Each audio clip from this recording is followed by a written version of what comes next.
Hey everybody, this is Coco, my little ray of sunshine when I am in dark times, which is not often the case, but sometimes we all have our dark side, right?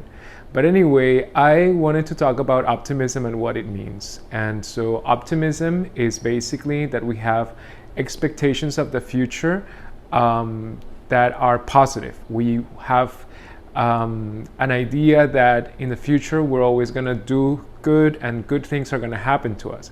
Pessimism is the contrary. There are two different things. It's not like we have one dimension and at one end you're optimistic or the other end you're pessimistic. It's more like you can either be optimistic and not pessimistic. You can have some optimism and some pessimism. And so these are two independent things of each other. Now, contrary to what I've seen on some master classes, which I was really upset when I heard that optimism is like a muscle. You can work it out and strengthen it. It's not. There have been some cognitive behavioral therapies and interventions to improve people who are pessimistic to be more optimistic, but it is not necessarily something that you can just change. Think about it. Optimism and pessimism are basically like a characteristic of personality. So it's just part of who you are. You can be optimistic, you can be pessimistic. Is that something easy to change? Often not. Why? Because personality is hard to change.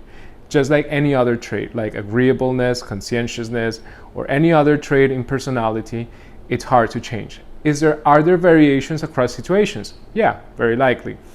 But that doesn't mean that there's still a characteristic way of looking at things. And so people who are optimistic tend to be more positive about the future and have more positive outlooks about the future.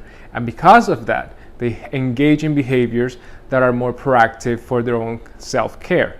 Whereas pessimistic people actually don't and might even, kind of like give up on themselves. And so there's a whole literature about health outcomes and optimism and pessimism. And I'm going to be sharing with you some things that I've discovered in this last year and a half it's actually going to be 2 years now, that I've started at the University of Miami studying optimism and language and Hispanics especially. So that's just a teaser, and I'm going to ask some questions to see what you think and what are truths, well, not truth, but let's say facts about optimism or pessimism. So those are going to come on the stories that I'll send next.